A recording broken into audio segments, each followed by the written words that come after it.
الحمد لله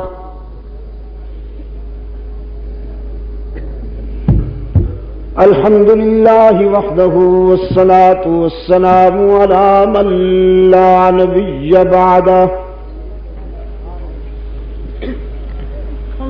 وعلى آله وأصحابه الذين أوفوا عهده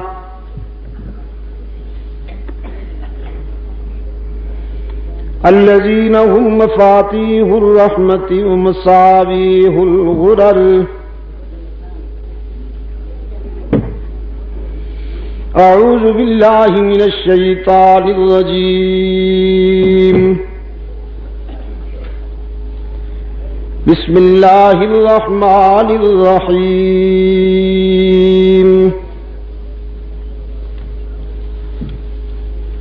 إن الله اشترى من المؤمنين أنفسهم وأموالهم بأن لهم الجنة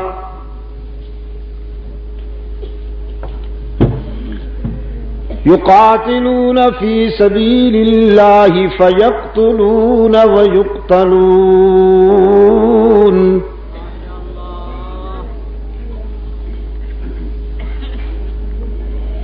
وعدا عليه حقا في التوراة والإنجيل والقرآن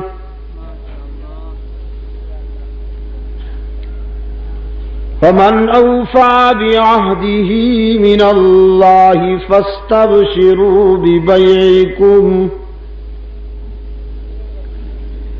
فاستبشروا ببيعكم الذي بايعتم به وذلك هو الفوز العظيم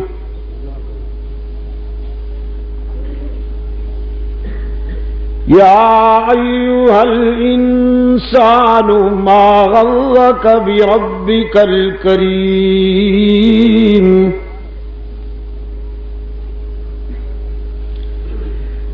الذي خلقك فسواك فعدلك في أي صورة ما شاء ركبك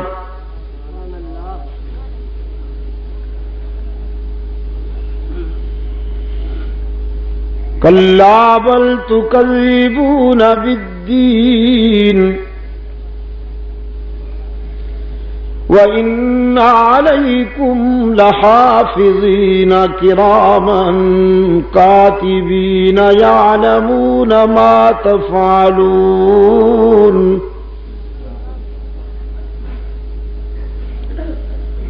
إن الأبرار لفي نعيم وإن الفجار لفي جحيم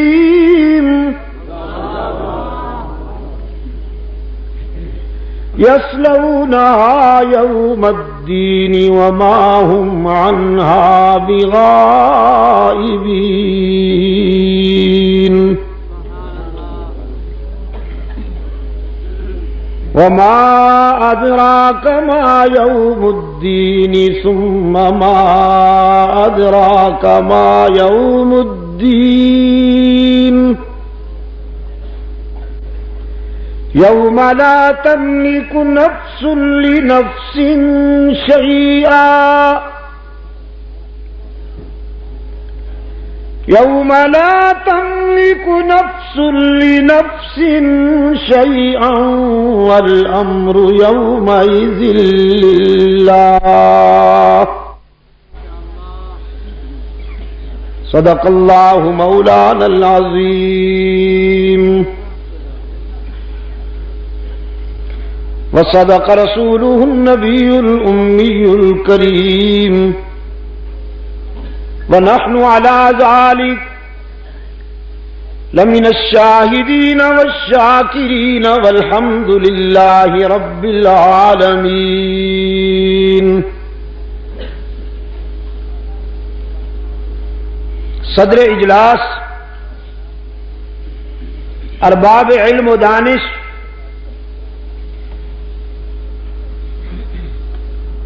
انجمن تبلیغ قرآن و سنت کے کارکنان، محترم بزرگوں اور عزیز دوستوں، آج 9 ستمبر 1986 ہم یہاں انجمن تبلیغ قرآن و سنت پشاور کے زیر اہتمام غالباً 10 روزہ شہدائے اسلام کانفرنس کے تیسرے اجلاس میں دعوت و تبلیغ کی نسبت سے جمع ہے۔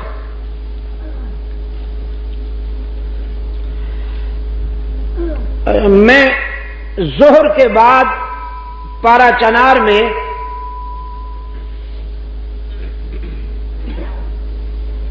ایک کانفرنس میں گفتگو کرنے کے بعد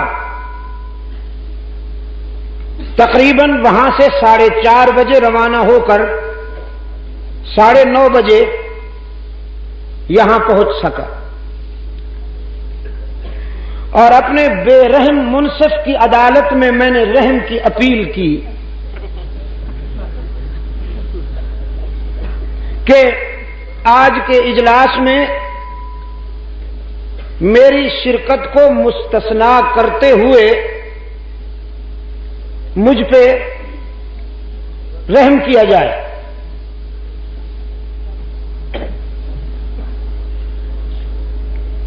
انہوں نے کمال بے دردی کے ساتھ میری اپیل کو مسترد کر دیا، جس کے نتیجے میں مجھے یہاں حاضر ہونا پڑا،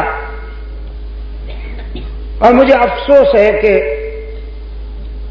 میرے پیش رو علماء کرام کو بھی میری وجہ سے بات مختصر کرنی پڑی۔ آج تمہید انشاءاللہ، کل تفصیل۔ آج تمہید انشاءاللہ، کل تفصیل۔ ارشاد باری تعالی ہے، بے شک اللہ نے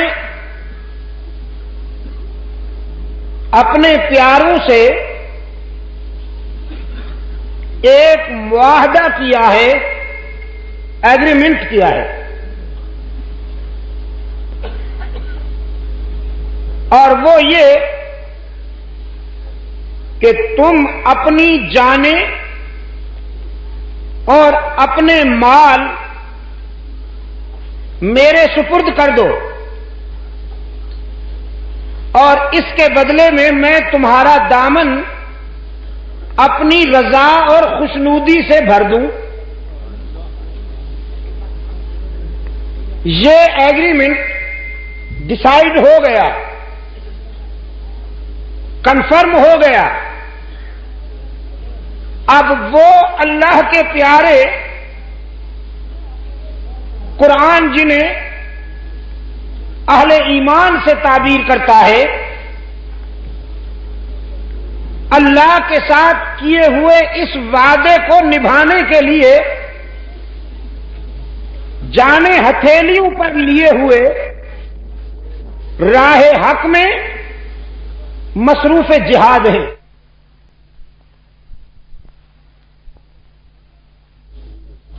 مارے جاتے ہیں،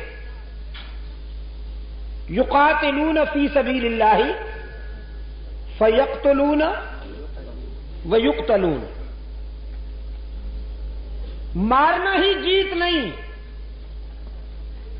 کبھی کبھی مر جانا بھی جیت۔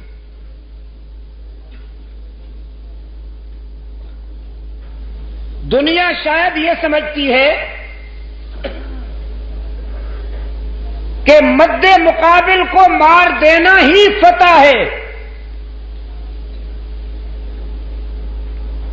لیکن عشاق کا ذوق اور کائنات کی سچائی گواہ ہے کہ کبھی کبھی مد مقابل کے ہاتھوں مر جانا بھی بڑی عظیم الشان فتح اور جیت کہلاتی ہے۔ قرآن کہتا ہے ان کے ساتھ اللہ نے جو وعدہ کیا وہ بالکل سچا ہے۔ آسمانی صحائف میں اس کا پرتو ملتا ہے، توریت میں بھی، انجیل میں بھی اور قرآن حکیم میں بھی۔ جس نے بھی اللہ کے ساتھ کیا ہوا وعدہ پورا کیا انہیں جنت کی بشارت دے دیجئے اور انہیں مبارکباد دیجئے اس کامیاب تجارت کی جو انہوں نے اللہ کے ساتھ معاہدے کی صورت میں کی۔ یہ بہت بڑی کامیابی ہے۔ یہ مختصر سا ترجمہ تھا اجمالی تشریح کے ساتھ کتاب اللہ کے اس حصے کا جو ابھی ابھی میں نے آپ کے سامنے تلاوت کی، اور ترجمہ سننے کے بعد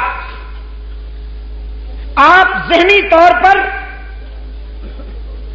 اسلام کے ذوق جہاد سے متعارف ہو گئے۔ اللہ کے ساتھ تعلق قائم کرنے کے معنی یہ ہے کہ اب یہ زندگی ہماری نہیں، اب اس کے لیے وقف ہو گئی۔ زندگی کا ایک ایک سانس اب اس کی منشا کے مطابق گزرے گا۔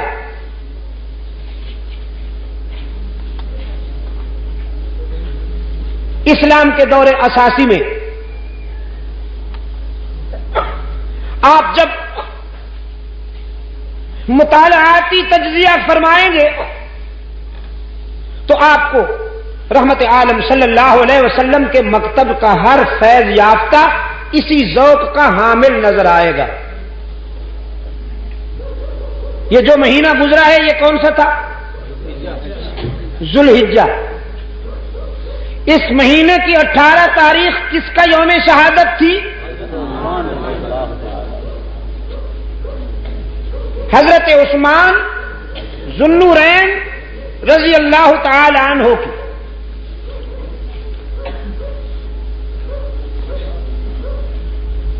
اور محرم الحرام کی 1 تاریخ کس کی شہادت کی یاد دلاتی ہے؟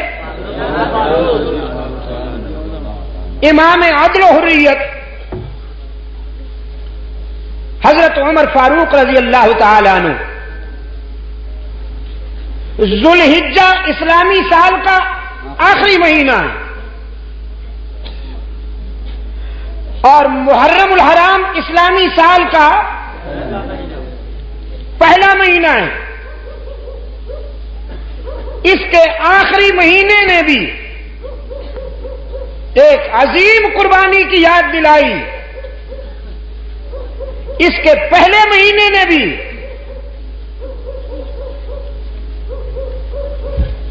ایک عظیم الشان قربانی کی یاد تازہ کر دی۔ اسلام کی ابتدا بھی قربانی ہے، اسلام کی انتہا بھی قربانی ہے۔ جو اس کوچے میں آئے وہ جان ہتھیلی پہ رکھ کے آئے، یہاں مجاور نہیں مجاہد بننا پڑے گا، یہاں حلوائی نہیں شیدائی بننا پڑے گا، جس کو ہو جان و دل عزیز ان کی گلی میں جائے کیوں۔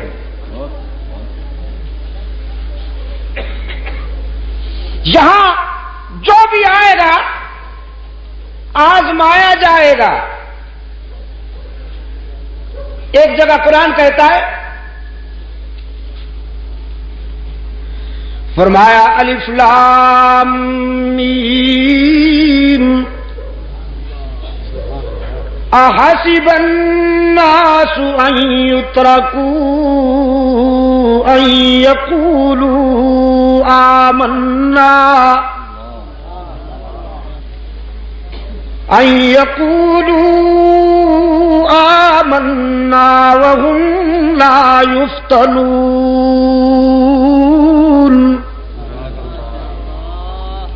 احسب الناس، یہ کیا سوچتے ہیں لوگ،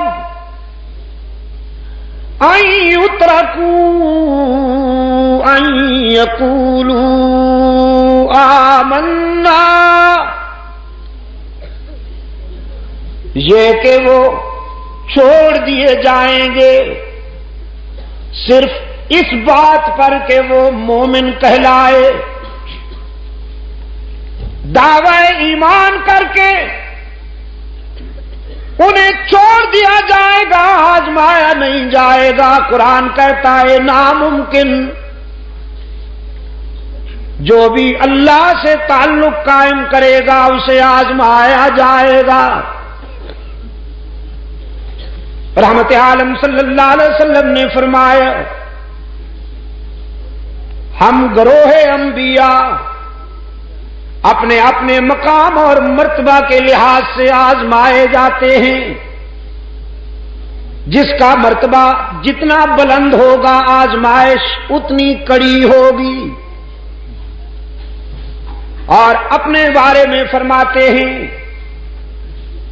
اگر مجھے مقام محبوبیت ملا ہے تو آزمائشیں بھی اتنی کڑی ہوئی، مجھے جن دکھوں سے گزرنا پڑا، مجھے جن آزمائشوں سے گزرنا پڑا، مجھے جن آلام سے گزرنا پڑا، رحمت عالم صلی اللہ علیہ وسلم فرماتے ہیں اگر میرے دکھ، اگر میری اذیتیں، اگر میرے آلام کا کچھ حصہ پوری کائنات انسانی پر تقسیم کیا جائے تو آبادیاں خالی ہو جائیں، لوگ چیختے ہوئے ویرانوں کی طرف نکل جائیں، تڑپ تڑپ کے جان دے دیں، میں نے راہ حق میں جو دکھ اٹھائے، جو اذیتیں برداشت کی، ان اذیتوں اور ان دکھوں کا عشر اشیر بھی پوری کائنات برداشت نہیں کر سکے گی۔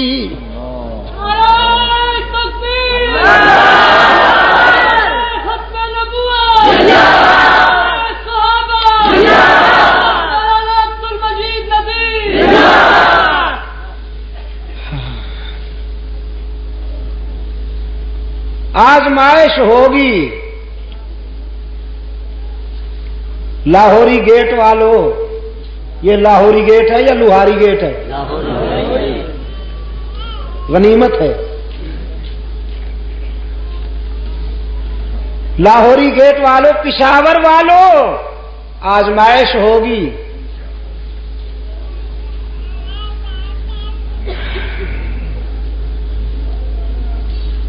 آزمائش ضروری ہے،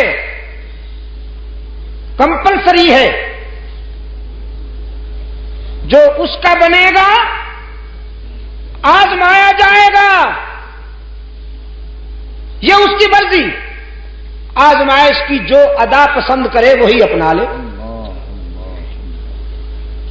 چاہے تو آنسو میں آزمائے، چاہے تو مسکراہٹوں میں آزمائے۔ مسکراہٹیں بھی آزمائش ہوتی ہیں۔ آپ نے سمجھا کہ آنسو آزمائش ہے، آپ نے سمجھا دکھ آزمائش ہے، میں کہتا ہوں مسکراہٹیں بھی آزمائش ہیں۔ ارباب علم و دانش، میرے عزیز نوجوان، بڑھاپا تو آزمائش ہے ہی، جوانی بھی آزمائش ہے، اسرت تو آزمائش ہے ہی، یسرت بھی آزمائش ہے، غربت تو آزمائش ہے ہی، تونگری اور ثروت بھی آزمائش ہے۔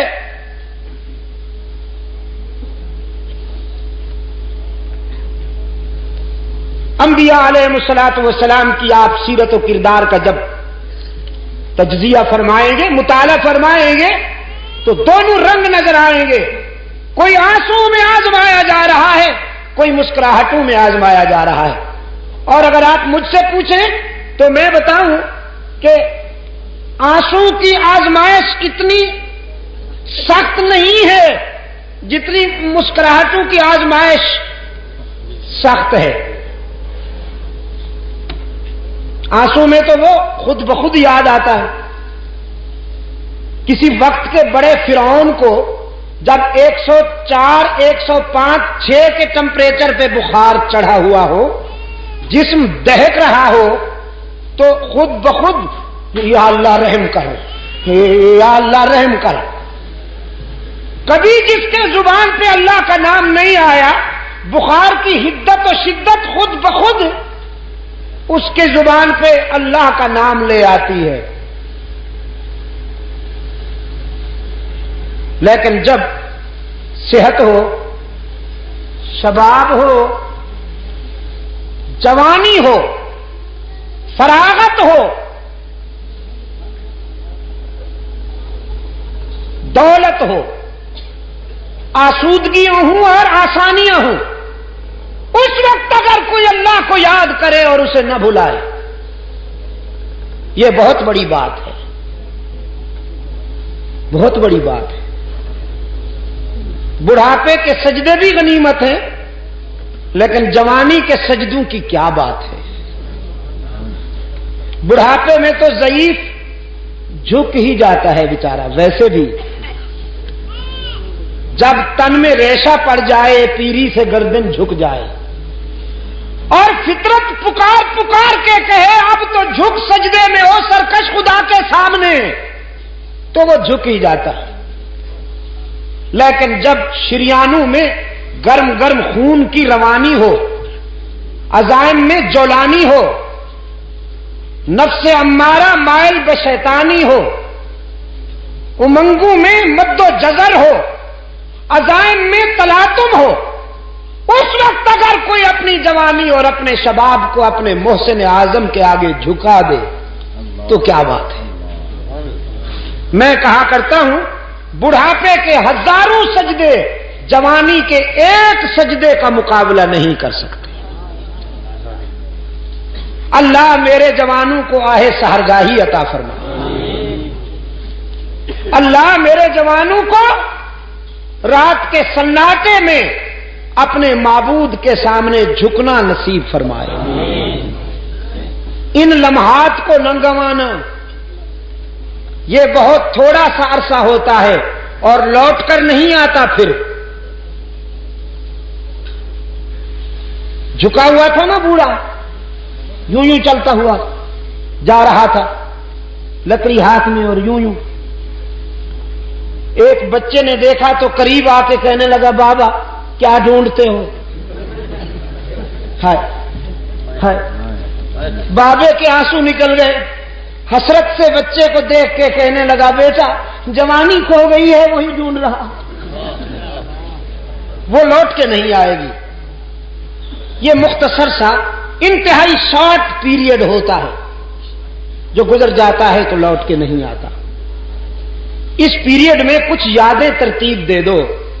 رات کی تنہائی میں ذرا اللہ سے باتیں کر کے دیکھو.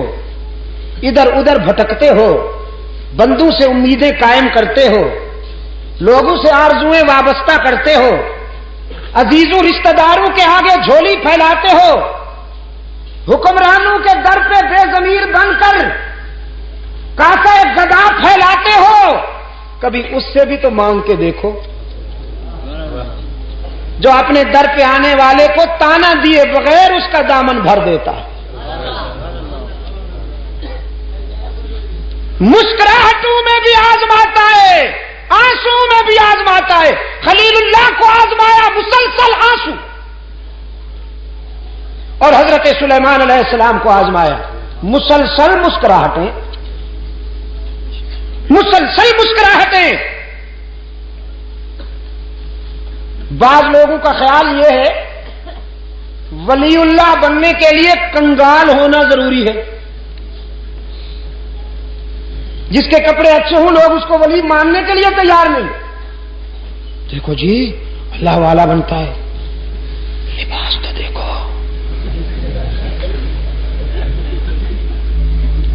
قیمتی عطر لگا رکھا ہے،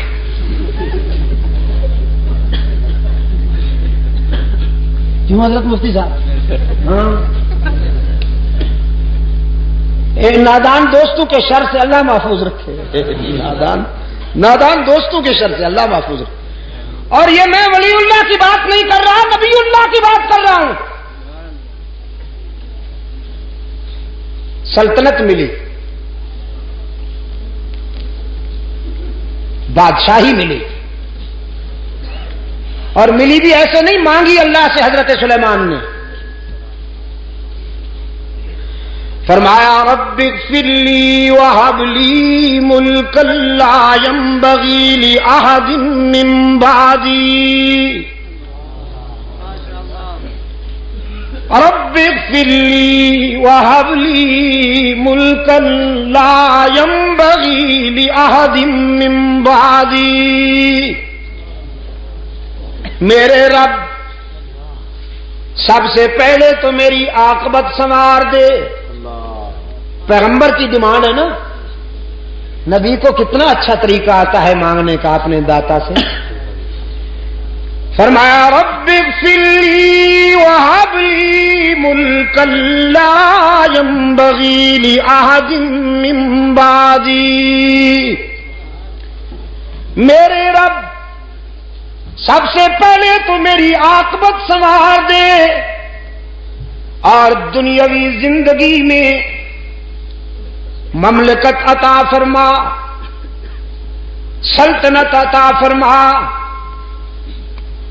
اور سلطنت و مملکت بھی تجھ سے اس لیے مانگتا ہوں کہ تیری دھرتی پر تیرا قانون جاری کر سکوں، اس لیے حکومت نہیں مانگتا کہ ایوبیہ میں عیاشی کر سکوں۔ ہاں، سلطنت عطا کر، حکومت عطا کر،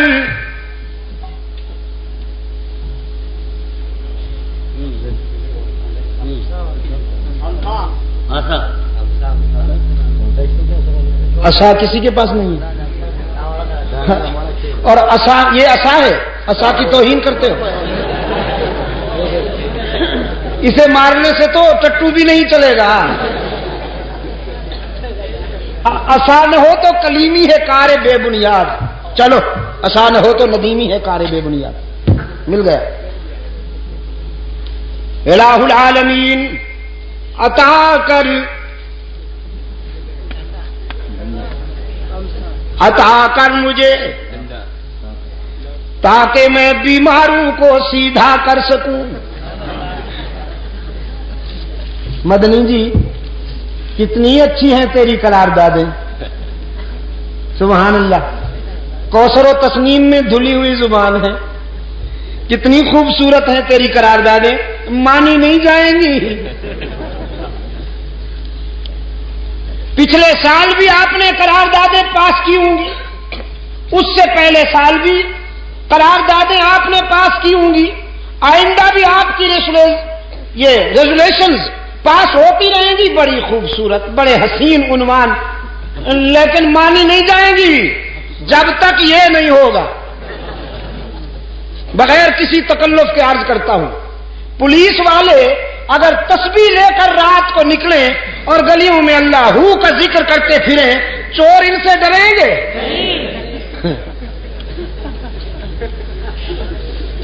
چوروں نے کسی کا کھسکار سنا، چور بڑا بدبخت ہوتا ہے، اپنے سائے سے بھی ڈرتا ہے۔ چمگادڑ بھی اگر کسی کونے میں پر مار دے تو اس کی جان نکلنے لگتی ہے۔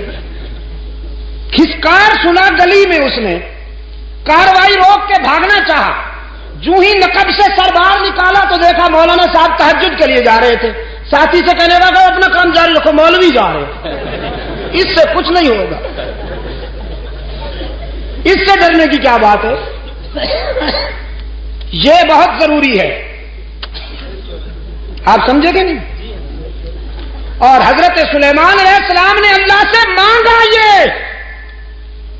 الہ العالمین یہ عطا کر تاکہ میں بیماروں کو سیدھا کر سکوں، متکبرین اور فرعونوں کو، وقت کے فرعونوں کو سیدھا کر سکوں، مملکت عطا کر۔ اور الہ العالمین مملکت بھی ایسی چاہتا ہوں کہ پھر میرے دور میں ایسی سلطنت کسی اور کو نہ ملے، لا ينبغي لأحد من بعدی۔ جب مانگی ہے تو کام کی چیز کیوں نہ مانگے؟ رب العالمین نے فرمایا ہم نے اپنے پیغمبر کو منہ مانگی دولت عطا کی، ہم نے اپنے نبی کی آرزو پوری کر دی، سلطنت عطا فرمائی۔ اور سلطنت بھی وہ کہ دھرتی پر حکومت، انسانوں پر حکومت، حیوانوں پر حکومت، پرندوں پر حکومت، ہواؤں پر حکومت۔ قرآن کہتا ہے فَسَخَّرْنَا لَهُ الرِّيحَ، ہم نے ہواؤں کو بھی پابند کر دیا، باد سرسر کی تیزی کو بھی روک دیا، باد صبا کی لطافتوں کو بھی روک دیا۔ ٹھہر جاؤ، انتظار کرو سلیمان کی انگلی جدھر اٹھتی جائے تم اپنی پرواز کی وہی راہ متعین کر لو۔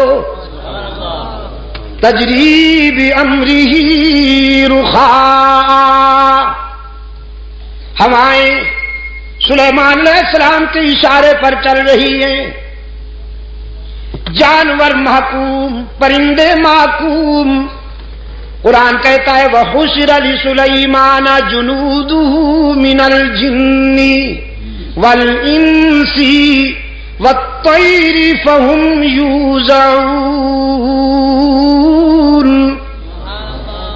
لشکر سلیمانی تیار ہوا، اس لشکر میں انسان بھی شامل ہیں، حیوان بھی شامل ہیں، پرندے بھی شامل ہیں۔ احقاق حق اور ابطال باطل کے پروگرام پر سلیمانی لشکر رواں دواں ہے۔ قرآن کہتا ہے حتی اذا اتوا علی واد النمل قالت نملہ یا ایھا النمل ادخلوا مساکنکم لا یحطمنکم سلیمان وجنودہ وهم لا يشعرون۔ ایک وادی میں حضرت سلیمان علیہ السلام کا لشکر آیا، ایک وادی میں۔ قرآن کہتا ہے حتی اذا اتوا علی واد النمل، چیونٹیوں والی وادی، جہاں چیونٹیاں بہت تھیں، چیونٹیوں والی وادی، وادی نمل۔ قالت نملۃ یا ایھا النمل ادخلوا مساکنکم، ایک نملہ نے، ایک چیونٹی نے اپنی برادری کو خطاب کرتے ہوئے کہا جلدی جلدی اپنے سوراخوں میں گھس جاؤ، سلیمان کا لشکر آ رہا ہے، کہیں روندی نہ جاؤ، کہیں بلڈوز نہ ہو جاؤ، گھس جاؤ اپنے بلوں میں اور اپنے سوراخوں میں۔ یا ایھا النمل ادخلوا مساکنکم لا یحطمنکم سلیمان، کہیں تمہیں سلیمان اور اس کا لشکر کچل نہ ڈالے۔ سوال ہوا پیغمبر تو بڑا رحم دل ہوتا ہے، وہ اس کمزور اور حقیر مخلوق کو کیوں کر روندے گا؟ قرآن کلام فطرت ہے نا، فوراً جواب دیا وَهُمْ لَا يَشْعُرُونَ، جان بوجھ کر تو نہیں روندیں گے، تم چھوٹی چھوٹی ہو نا، نظر نہیں آتی ہو نا، اس لیے انہیں پتہ بھی نہیں چلے گا تم روندی جاؤ گی۔ چیونٹی کو بھی پتا ہے، چیونٹی کو بھی یہ معلوم ہے کہ پیغمبر انسان ہوتے ہیں اور انسان والی نظر رکھتے ہیں۔ پیغمبر وہی جانتے ہیں جو حق تعالی کی طرف سے انہیں بتایا جائے، ورنہ وہ کائنات کے ہر صغیر و کبیر کو نہیں جانتے۔ چیونٹی کو معلوم ہے، لیکن عصر حاضر کے چیونٹے ابھی تک نہیں مانتے، انہیں یہ بات سمجھ میں نہیں آ رہی۔ فَتَبَسَّمَ ضَاحِكًا مِّن قَوْلِهَا، چیونٹی کے یہ بات سن کر حضرت سلیمان علیہ السلام مسکرا دیے، چونکہ حضرت سلیمان علیہ السلام تمام پرندوں کی اور جانوروں کی زبانیں سمجھتے تھے، منطق الطیر کو سمجھتے تھے، حشرات الارض کو سمجھتے تھے، ان کی آوازیں سن کر سمجھ جاتے تھے۔ جب دیکھا کہ چونٹی اپنی برادری کی خیر خواہی کر رہی ہے اور انہیں کہہ رہی ہے کہ جلدی جلدی سے اپنے بلوں میں چھپ جاؤ، تو مسکرا دیا اور حق تعالی کے حضور دامن پھیلا دیا۔ ربی اوزعنی ان اشکر نعمتک التی انعمت علی وعلی والدی وان اعمل صالحا ترضاه وَأَدْخِلْنِي بِرَحْمَتِكَ فِي عِبَادِكَ الصَّالِحِينَ۔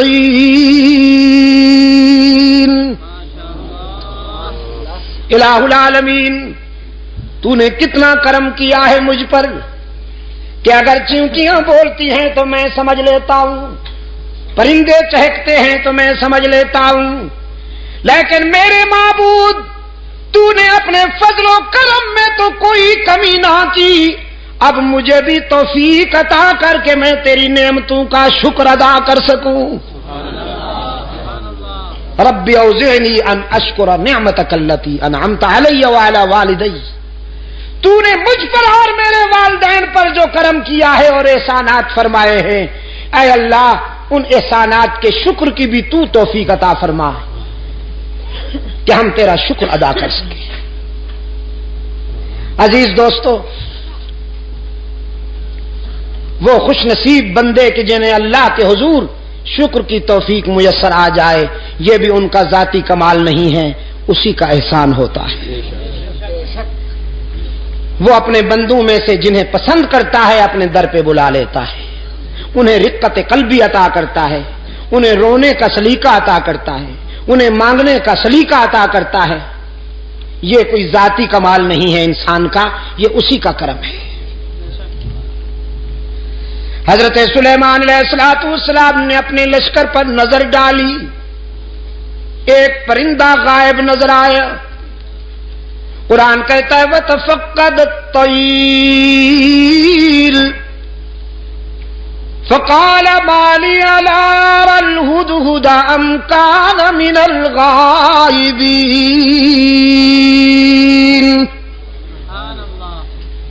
حضرت سلیمان علیہ السلام نے ایک پرندے کو غائب پایا،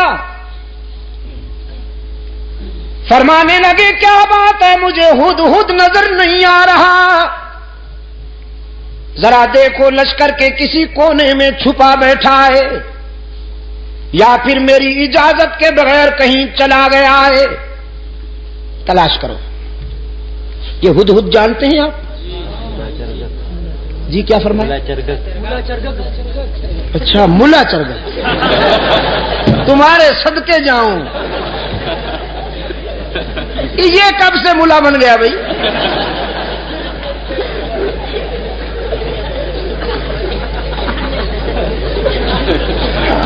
اور آپ کو یہ اتھارٹی کس نے دی ہے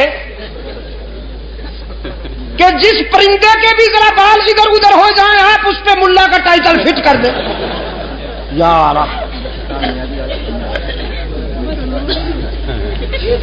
چلو پھر بھی گوارا ہے، اچھا پرندہ ہے، بڑا خوش نصیب پرندہ ہے، قرآن میں جس کا تذکرہ فخریہ انداز میں آیا ہے۔ ہاں، اس پر حسد کیا تھا کوے نے۔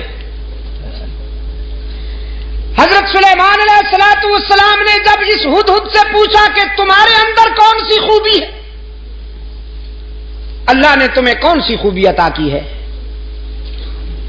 تو یہ کہنے لگا اللہ کے نبی، مجھے اللہ نے یہ خوبی عطا فرمائی ہے کہ میں خشک زمین کو دیکھ کر اندازہ کر لیتا ہوں کہ پانی کتنا دور ہے۔ نظر میں رسائی دے دی ہے اللہ نے، خشک زمین کو دیکھ کر میں یہ اندازہ کر لیتا ہوں کہ کتنی گہرائی پہ پانی مل سکتا۔ حضرت سلیمان علیہ السلام نے فرمایا بھی تم تو بڑے کام کے ہو، ہمیں ویرانوں میں اور صحراؤں میں سفر کرنا ہوتا ہے، تو ہم کیوں نہ تمہاری اس استعداد سے کام لیں، اس صلاحیت سے کام لیں، بس تم ہمارے ساتھ رہا کرو، ہمارے ہم سفر رہا کرو، تاکہ ہم تیری اس خداداد صلاحیت سے کام لے سکیں۔ اللہ کے نبی نے ہدہد کو اپنا مقرب بنا لیا، اپنا ہم سفر بنا لیا، کوے میاں سے برداشت نہ ہوا۔ یہ کوا جانتے ہیں نا آپ، کالے لباس والا مسٹر بلیکی،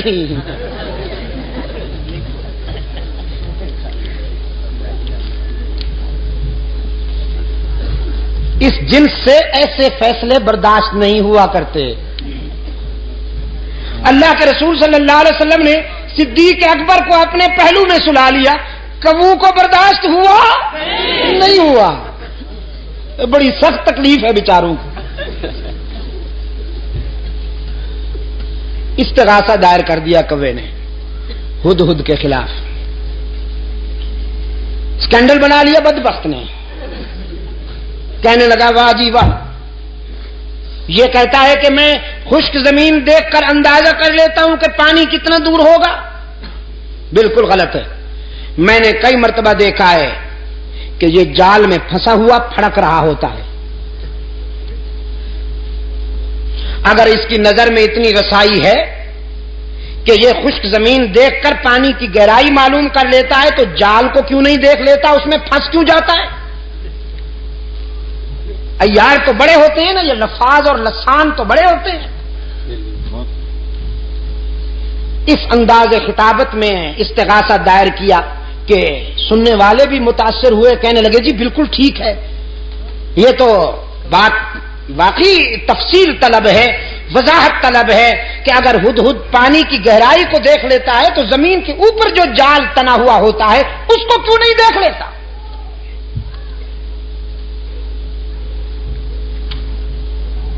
حضرت سلیمان علیہ السلام کی عدالت میں طلبی ہو گئی ہدہد کی، کوا بھی برادری سمیت آ پہنچا۔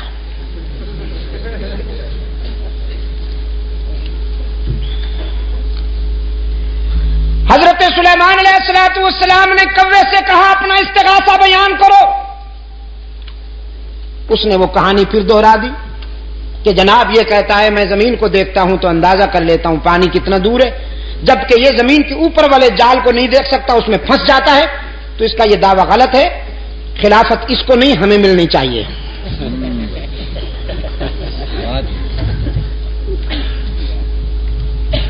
مولانا رومی رحمت اللہ علیہ نے اس سوال و جواب کو منظوم کر دیا ہے اپنی مثنوی میں۔ مجھے افسوس ہے کہ وہ پوری تو مجھے نہیں آتی، ایک دو شعر حافظے میں رہ گئے ہیں، وہ عرض کر دیتا ہوں۔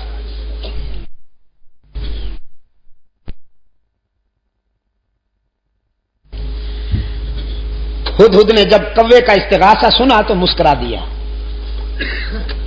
فرمایا زاغ کو از حکم مولا منکر است، زاغ کو زاغ کو از حکم مولا منکر است، صد ہزاراں عقل دارد کافرست. یہ کوا جو لفاظی کرتے ہوئے میرے خلاف استغاثہ لایا ہے، اصل میں یہ میری صلاحیت کا منکر نہیں، اللہ کی تقدیر کا باغی ہے. وہ جو جال تنا ہوا ہوتا ہے جس میں میں پھنس جاتا ہوں، وہ میری نظر کی کمزوری نہیں ہوتی، تقدیر کی بالادستی ہوتی ہے. من ببینم دام را اندر ہوا، من ببینم دام را. میں ہوا کی اڑانوں میں جال کو دیکھ سکتا ہوں، لیکن تقدیر کی بالادستی میرے شعور پہ پردے ڈال دیتی ہے. دیکھتا تو ہوں لیکن سمجھ نہیں پاتا، بالآخر جال میں پھنس جاتا ہوں. وہ میری نظر کی کمزوری نہیں ہوتی، اللہ کی تقدیر کا فیصلہ ہوتا ہے. سلیمان علیہ السلام نے فرمایا اخرج انک رجیم، دفعو نکل جا. بکواس کی ہے تو نے، اللہ نے جب یہ استعداد عطا کی ہے تو تجھ سے برداشت کیوں نہیں ہوتی؟ کوے نے کہا جی جاتے ہیں، ناراض کیوں ہوتے ہیں؟ جاتے ہیں ناراض کیوں ہوتے ہیں؟ نکل جاؤ نا. جاتے ہیں جی. احتجاج کرنے کی تو اجازت ہے، پروٹیسٹ تو کریں ہم ذرا، تحریک تو چلائیں آپ کے اس فیصلے کے خلاف. سلیمان علیہ السلام نے فرمایا قیامت تک چیختے اور چلاتے رہو گے، تمہارا منہ بھی کالا رہے گا، تمہارا جسم بھی کالا رہے گا. حسد کے مارے ہمیشہ حسد کے اندھیروں میں ڈوبے رہتے ہیں. اللہ جنہیں اپنے فضل و کرم سے نوازے وہ پیغمبر کے پہلو میں سوتے رہتے ہیں. نعرہ تکبیر، اللہ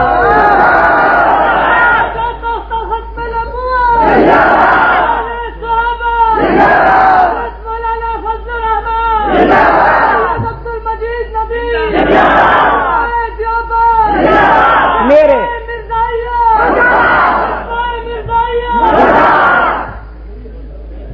اچھا کچھ دوستوں کو نعرے کے ذریعے تقریر کا شوق ہوتا ہے، یہ بڑے ہوشیار ہوتے ہیں.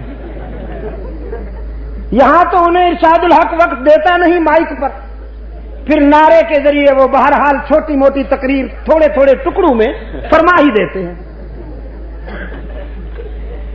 تو میرے عزیز دوستو، ہدہد کے متعلق میں عرض کر رہا تھا. دیکھیے 12:30 پھر ہو رہے ہیں، تاریخ بدل گئی ہے. میں نے کہا حضرت وہ اسلاف کی روایات تو یہ رہی ہیں کہ عشاء کے بعد بیان شروع ہوا صبح تک جاری رہا. لوگ کہتے ہیں شاہ جی رحمت اللہ علیہ عشاء کے بعد بیان شروع کرتے تھے، صبح تک جاری رہتا تھا. تو میں نے کہا کچھ روایات ہماری بھی یاد رکھی جائیں گی. ہاں لوگ کہیں گے جی ایک مولانا عبد المجید ندیم شاہ صاحب ہوتے تھے، ہم خود ان جلسوں میں شریک ہوتے تھے، 9 تاریخ کو تقریر شروع کرتے تھے، 10 تاریخ تک جاری رہتی تھی. تاریخ بھی بدل گئی.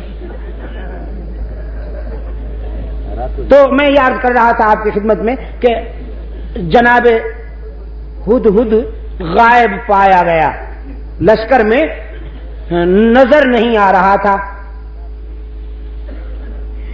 سلیمان علیہ السلام نے فرمایا ذرا دیکھو تو لشکر کے کسی کونے میں چھپا بیٹھا ہے یا میری اجازت کے بغیر کہیں چلا گیا ہے.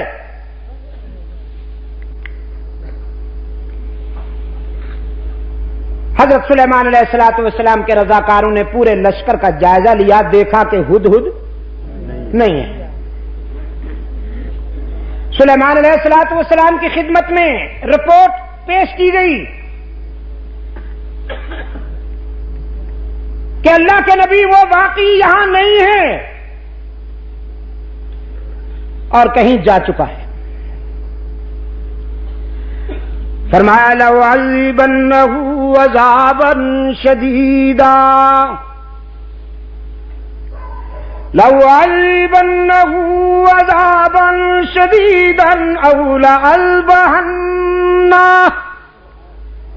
أَوْ لَيَأْتِيَنِّي بِسُلْطَانٍ مُبِينٍ۔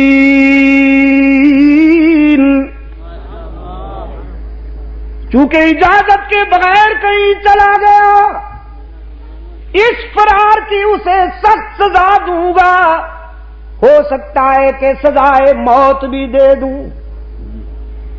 اجازت کے بغیر چلا گیا ہے، سخت سزا ملے گی، سزائے موت بھی دے سکتا ہوں، لیکن پیغمبر تیری عظمت پہ قربان جاؤں، جلال کے ساتھ جمال کا پہلو بھی موجود ہے۔ فرماتے اولا یأتینی بسلطان مبین، لیکن صفائی کا موقع ضرور دیا جائے گا۔ اگر اپنی غیر حاضری کی کوئی معقول وجہ بتا دی تو معاف بھی کر سکتا ہوں۔ اور ہدہد جائزہ مشن پہ تشریف لے گئے تھے، جائزہ مشن پر۔ ہوا کے جھونکوں نے پرواز کی اور جا کے اپنے پیر بھائی کو اطلاع دی، تو یہاں اڑانوں میں مصروف ہے، پیغمبر یاد کر رہا ہے، تجھے ناراض ہو رہا ہے، جلدی پہنچ ورنہ مارا جائے گا۔ نبی کا غضب کوئی معمولی بات تو نہیں۔ قرآن کہتا ہے فَمَكَثَ غَيْرَ بَعِيدٍ، تھوڑی دیر ہوئی کہ ہدہد ہوا میں کلا بازیاں کھاتا ہوا اللہ کے نبی کی بارگاہ رحمت میں آ پہنچا اور اپنا صفائی کا بیان دینے لگا۔ احطت بما لم تحط به وجئتک من سبأ بنبأ یقین، کہنے لگا اللہ کے نبی میں کوئی عیاشی کے لیے نہیں گیا تھا، جشن آزادی منانے کے لیے نہیں گیا تھا۔ محسوس نہ کرنا عزیز دوستو، میں پھر آ گیا ہوں وہیں، جی ایوبیا پوائنٹ پر۔ آئی ایم ویری سوری، میرا جی نہیں چاہتا میں اس طرح کی غلیظ باتوں کو چھیڑ کر اپنا ذوق مجروح کروں، لیکن زاغوں کے تصرف میں عقابوں کے نشے من، کثر آزادی میں بیٹھ کر چونچلے کرنے والے، اللے تللے کرنے والے، یہ وہ ناخلف ہیں کہ تحریک آزادی میں قربانیاں دینے والوں کی روح تڑپ اٹھی ہے آج۔ ماشاءاللہ ہمارے بعض دوستوں نے اس موقع پر قومی غیرت کا ثبوت دیتے ہوئے وزارت سے تو انہیں نکال دیا، ان کا ریزائن لے لیا، بڑی اچھی بات، لیکن ذرا اس شریف آدمی سے بھی تو ریزائن لو جو رنڈیوں کو قومی اعزازات دیتے ہوئے نہیں شرماتا اور اسلام کا نام پھر بھی لیتا ہے وہ بے حیا۔ رنڈیوں کو، طوائفوں کو قومی اعزازات دیتا ہے، وہ قومی اعزازات کہ جس پر شرفاء کا حق ہے، وہ قومی اعزازات کہ جس پر قرآن اور سنت کے شہدائیوں کا حق ہے، وہ قومی اعزازات کہ جس پر قومی اور ملی سفر میں قربانیاں دینے والوں کا حق ہے۔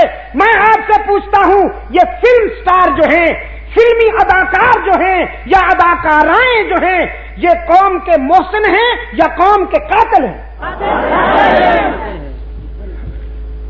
یہ غلیظ اور بدبودار کیڑے معاشرے کے گٹر میں بلکتے ہوئے بدبودار کیڑے جو اپنا پیٹ بھرنے کے لیے کبھی اپنی آواز بیچتی ہیں، کبھی اپنا جسم بیچتے ہیں، جن کی راتیں اس قدر غلیظ ماحول میں گزرتی ہیں کہ کوئی شریف انسان اسے بیان نہیں کر سکتا، اس قسم کے کرداروں کو قومی اعزاز دینے والے انہی کے خاندان میں سے ہو سکتے ہیں، شرفاء میں سے نہیں ہو سکتے۔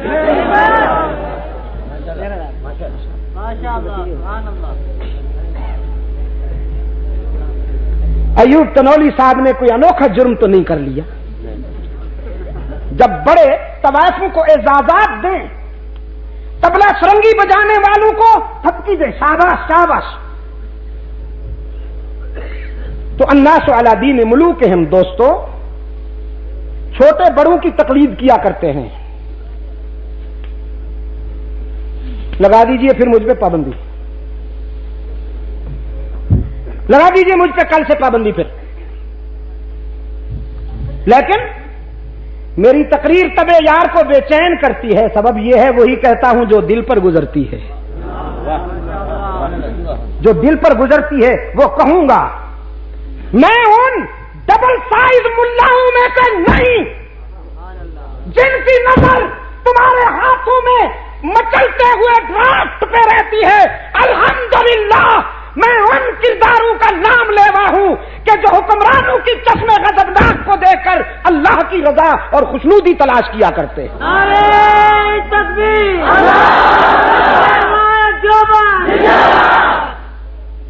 مولانا سید عبد المجید نبی شاہ،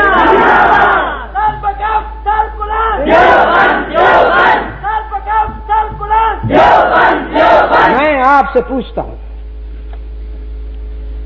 کہ فلمی اداکاروں کو تمغے دینا یہ اسلام کی خدمت ہے یا اسلام سے غداری ہے؟ پوچھتا ہوں آپ سے۔ اور وہ بکے ہوئے ملا، وہ بے حیا ملا جو اس کردار کو بھی اسلام قرار دیتے ہیں، وہ مولوی اسلام کے وفادار ہیں یا غدار ہیں؟ ان بے حیاؤں کے پیچھے نمازیں بھی نہیں ہوتی، ان دین فروشوں کے پیچھے نمازیں بھی نہیں ہوتی، اور اتنی سزا ان کو نہیں ملے گی جتنی سزا ان ڈبل ڈیکر ملاؤں کو ملے گی جو سنبھالے نہیں جاتے، کرسی میں نہیں سما سکتے، بدبخت،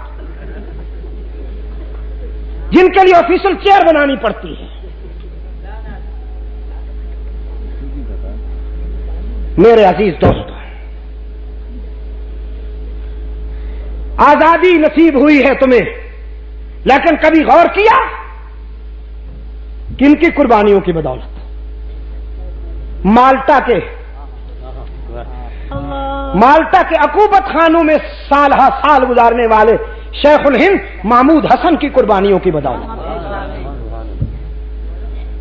بالا کوٹ کی سرزمین پر خون جگر کا نذرانہ پیش کرنے والے اسماعیل شہید کے ایثار کی بدولت،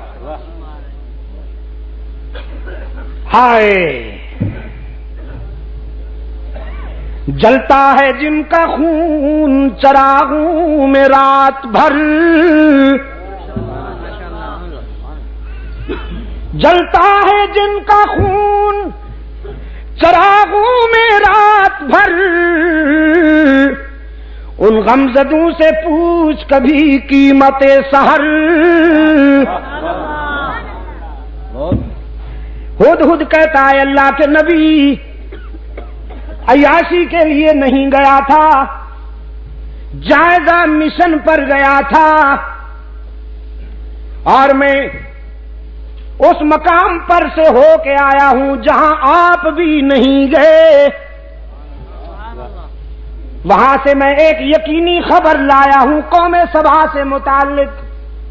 میں نے ایک قوم دیکھی ہے، میں نے ایک قوم دیکھی ہے جو سورج کی پوجا کرتی ہے، سورج کو طلوع اور غروب ہوتے وقت سجدہ کرتی ہے، ایک عورت ان پر حکمرانی کر رہی ہے۔ سنیے، ساتھ کہہ دینا چاہتا ہوں، جب تک انشاءاللہ جب تک ولی اللہ قافلے کے سپاہی زندہ ہیں، ایک قوم دے کر آیا ہوں،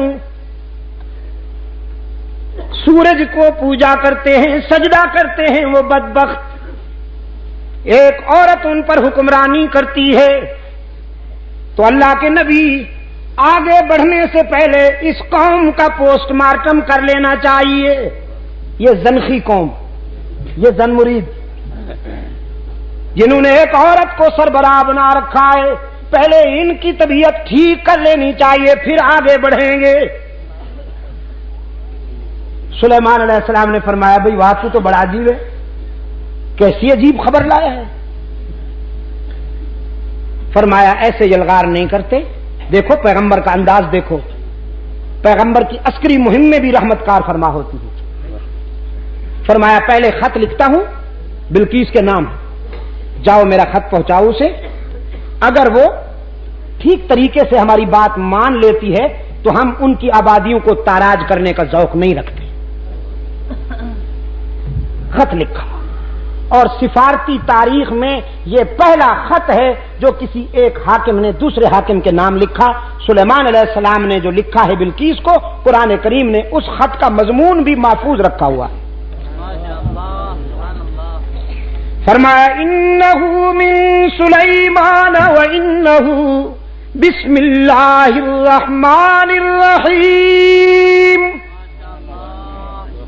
اللہ تعالی علی واتونی مسلمین۔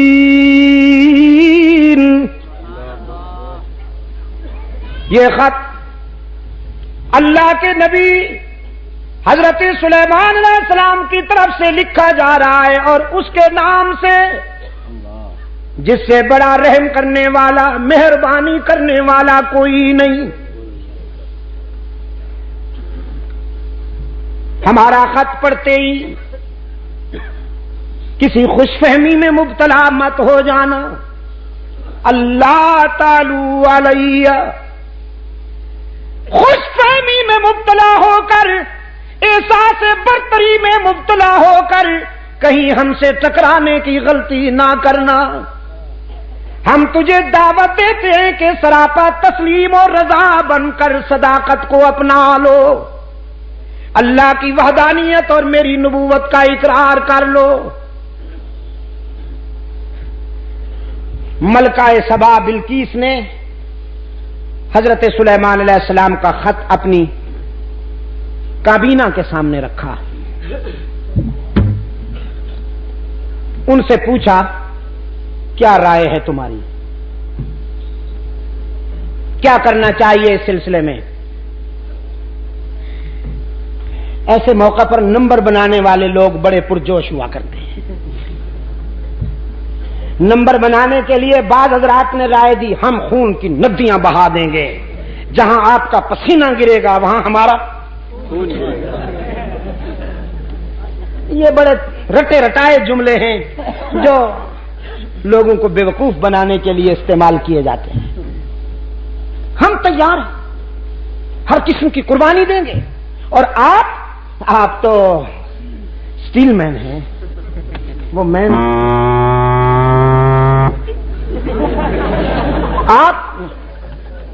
آپ تو بڑی مضبوط ہیں، آپ تو سپر پاور ہیں، آپ تو ناقابل تسخیر ہیں میڈم، بیگم، آپ کو کوئی نقصان نہیں پہنچا سکتا، اور آپ کے یہ رضاکار، آپ کے یہ فداکار آپ کے اشارے پر جانے دیں گے، ہم خون کی ندیاں بہا دیں گے، ہم اڑا کے رکھ دیں گے تیرے دشمنوں کو۔ قرآن کریم بڑا شفاف آئینہ ہے، ہر کردار بیدار نظر آتا ہے۔ قرآن کریم نے ملکہ بلقیس کو یہ کریڈٹ عطا کیا ہے کہ اپنے مشیروں وزیروں کی یہ لنترانیاں سن کر بے وقوف ہونے کے بجائے اس نے حقیقت پسندی سے کام لیا۔ قالت ان الملوک اذا دخلوا قریۃ افسدوها وجعلوا اعزۃ اہلها ذلۃ وکذالک یفعلون۔